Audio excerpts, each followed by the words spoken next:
Hello students. After uploading the last video, many of the students asked me to upload some important topics related to pharmacology. So I got lots of query, especially related to the topic antibiotics. And in antibiotics, usually you'll be getting for short essay or short answers, the rationale of combining two drugs. And if you see in the market, we have lots of drugs are available in combinations.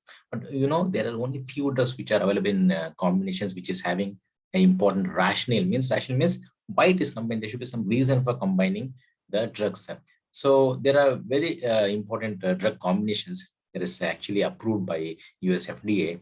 And today I'm going to deal with the most commonly used antibiotic combinations that usually we are going to get in the examination also for short notes or short answer. Why amoxicillin is combined with clavulanic acid. Okay, so I'll discuss with a slide. I'll share a slide with you now. Hope you can see this.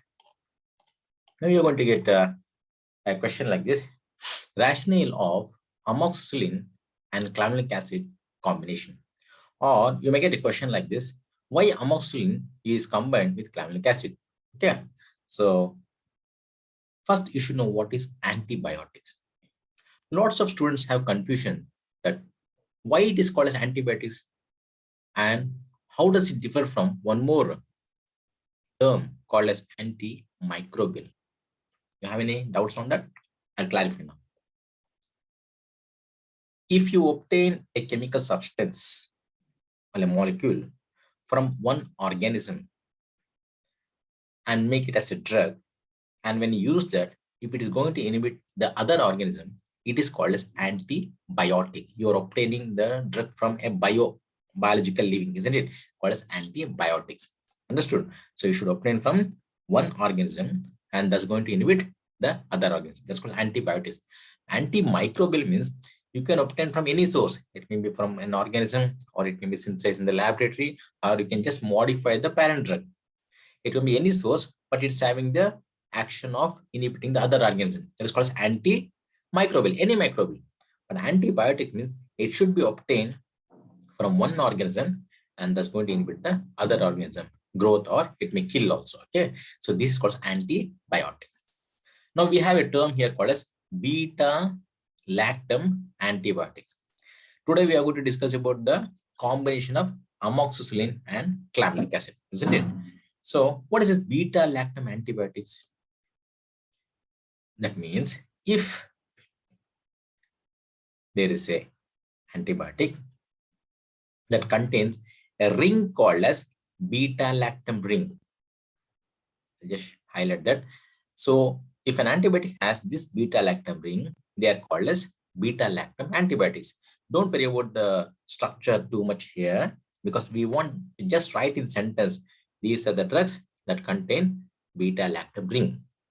And this beta-lactam ring is needed for antibiotic activity.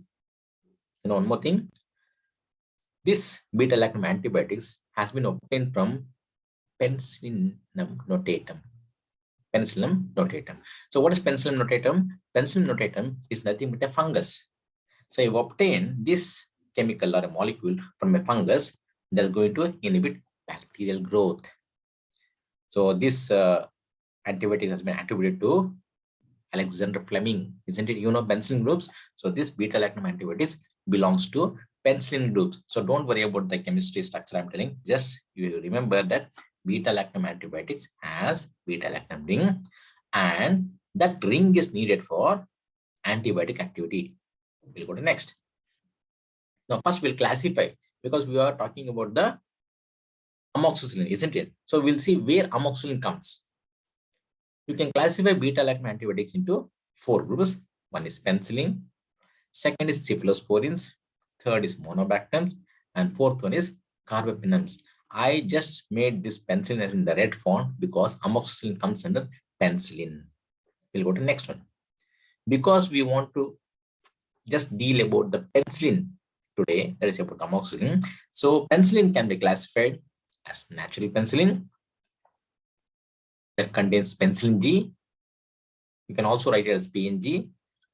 And one more group, we have semi-synthetic penicillin. Semi-synthetic means the drug has been obtained from the natural source only, and its structure has been slightly modified. Okay, so that's why it's called as semi-synthetic. It is semi-natural, semi-synthetic, right? So still the original parent molecule is retained, only small structural modification has been done. It's called semi-synthetic. Once again, why I made this in the red font? Because amoxicillin comes under semi-synthetic penicillin. Now, under semi-synthetic, we have further classification: acid-resistant alternative to penicillin G.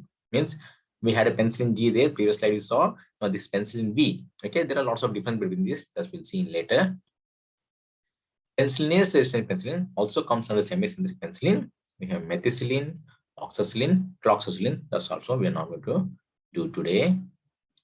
Extended spectrum penicillin. Now, why I just made the shade here red? Because amoxicillin comes under this classification. So aminopenicillin, very, very important. So in that we have ampicillin, amoxicillin, and becampicillin. Understood? So I made this amoxicillin in the red font and underline because it is coming under what classification? Under beta-lactam antibiotic, under penicillin, under semi-synthetic penicillin.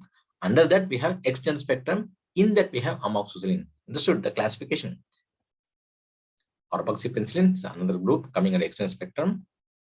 Iridopenicillin and mesalinam.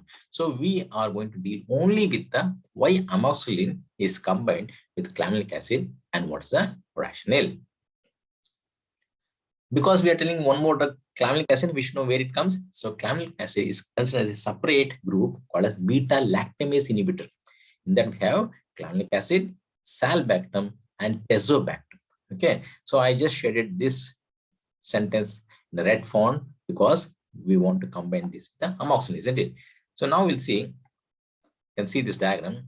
The bacteria has cell wall, you know this, isn't it?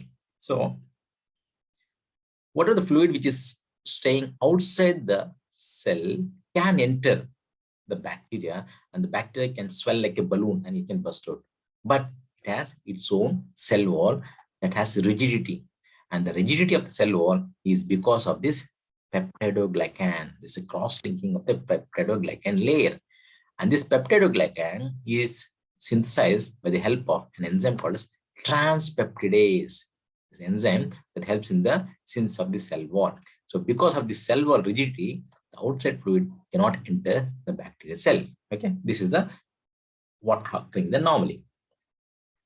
Now your penicillin is going to inhibit this enzyme, transpeptidase enzyme, and inhibit the formation of peptidoglycan. So that leads to deficient in the cell wall. So then there's entry of fluids from outside to inside of the bacteria. And the bacteria swells because of hyperosmoticity and it bursts. And that leads to antibiotic effect. You can see here now, beta-lactam antibiotic. And we have taken only our drug. Which one? Amoxicillin. So it's going to inhibit this enzyme, and peptidoglycan is not synthesized properly. So fluids start entering and the bacterial cell swells and it bursts out. Okay. This is how amoxicillin acts. But we combined with what? Clavulanic acid, isn't it? Now, first we'll see about amoxicillin. Amoxicillin is a close conjugate of ampicillin. It is having better profile over ampicillin because if we give orally, the absorption is good, and ampicillin was known to cause incidence of diarrhea, but it's not much with the amoxicillin. That's why we took this amoxicillin for combined clavulanic acid. So if you use alone, amoxicillin can be used in bronchitis, urinary tract infection, subacute bacterial endocarditis, etc. But now, when amoxicillin fails, that means amoxicillin can fail in case of either gram-positive or gram-negative bacteria like H. influenza, Neisseria gonorrhoeae, etc. because they are the one, they have an enzyme called as beta-lactamase. So when you put this amoxicillin in the patient having this infection, the bacteria will release its weapon. In this case, the weapon is beta-lactamase that will come and open the beta-lactam ring. So as you can see here, when the bacteria leaves the enzyme, and the enzyme comes and opens the beta-lactam ring, the antibiotic loses its activity. So now amoxicillin cannot act on these bacteria, which has beta-lactam is, isn't it? So what we did, we have one more drug that I told that is coming under beta-lactamase inhibitor, isn't it? That is called as clavulanic acid. Only we have taken this drug because we're going to combine with this. This clavulanic acid inhibits this beta-lactamase, but itself cannot directly kill the bacteria. Only it can inhibit the enzyme. Okay. So what we did, we combine this amoxicillin with clavulanic acid. So clavulanic acid went and inhibit the enzyme.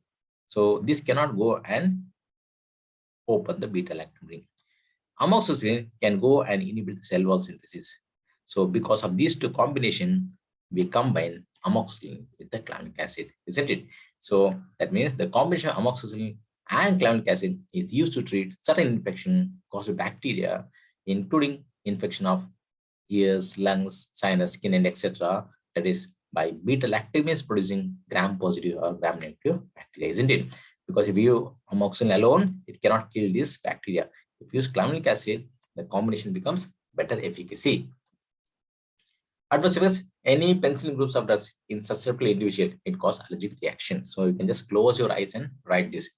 GI intolerance and nausea vomiting, usually will be writing for all the drugs. Please don't write for all the drugs, but some drugs definitely causes nausea and vomiting, especially if they have some GI intolerance, then they causes this only for those drugs, right? Not for all the drugs. Now, we finished the rationale. You don't have to write whole story, isn't it? You understood the concept.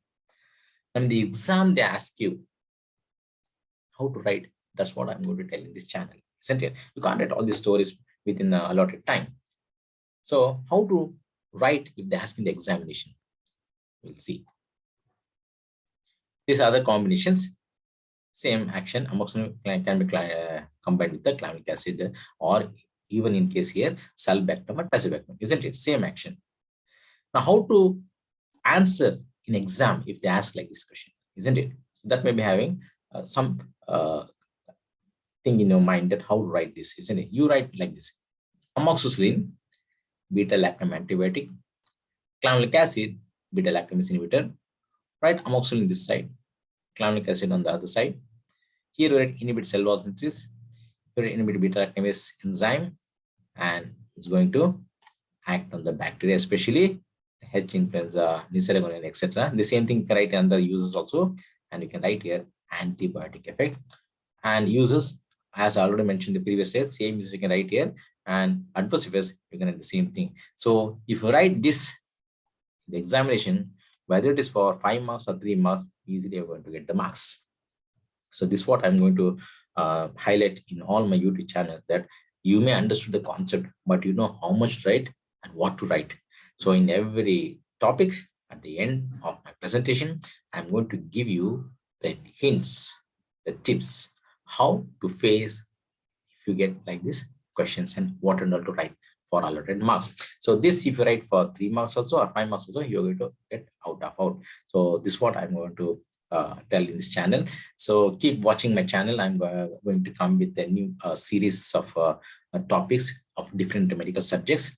So, and if you like my presentation, just thumbs up that you have understood. And if you like this video, first subscribe to this channel, like, share, comment, and go to description and click the first link to see the feedback of the students about my coaching and other details. Press bell icon to get latest updates of the education videos, and also previous videos I will be uploading in the URL in the description. You can just go and click on that and get those details. And if you need medical subject or topically any clarification, contact me via this email, chindamoon47@gmail.com, or you can also contact through this WhatsApp number 9483787982 or 6362428982.